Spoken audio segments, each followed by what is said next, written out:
and welcome to the 2-Minute Coach, where I'll be sharing tips and strategies and growth tools in 2 minutes that you can apply to a lifetime.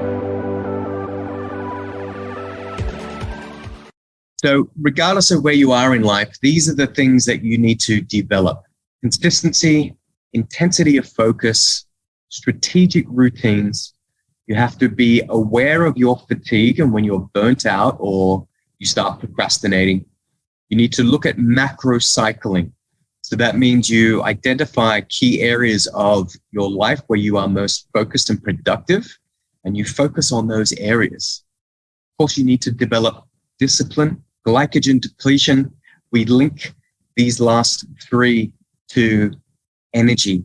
If you are dependent on sugar and glycogen for fuel, then you will have this roller coaster effect of focus, energy, production, and have a much higher tendency to procrastinate and be unfocused. So that's also linked. And finally, you need to be looking at your desire to be successful. If you do not link production habits, routines, and systems around your ultimate life goals, none of it has any meaning or purpose. So number one, what does not work?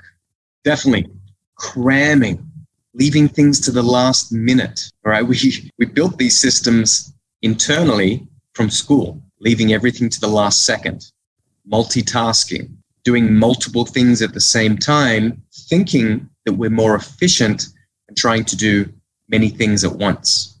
Research has shown us that multitasking is not effective in delivering precision outcomes with efficiency. Randomness. This comes around from planning your week, planning your month, setting goals, knowing what your outcomes are, knowing why they are important. Short sleep periods. Fundamentals. If you are not having adequate quality of sleep and quantity of sleep, it affects everything. Your ability to focus, to be efficient, to recall, like your memory recall will be impacted, your ability to digest information. And so if we're not getting that quality sleep, we are not getting into that process of recovery where our brain is actually optimizing when we sleep. That's when synaptic pruning happens. Sleep is when we delete information that we don't need, and it prevents information or data overload.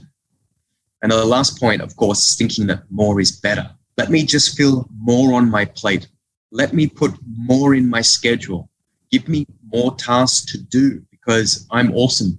There's going to be a breaking point. When it comes to managing time and energy, your efficiency will be on less tasks, but more meaningful tasks. So that old age, more is better analogy is not effective for managing time and productivity efficiently. Thanks for listening. Make sure you hit that subscribe button so you never miss future episodes, and would love to get your feedback. So please give us a review on iTunes, Apple Podcasts, and Google Podcasts so that we can share 2-minute growth tools with the world.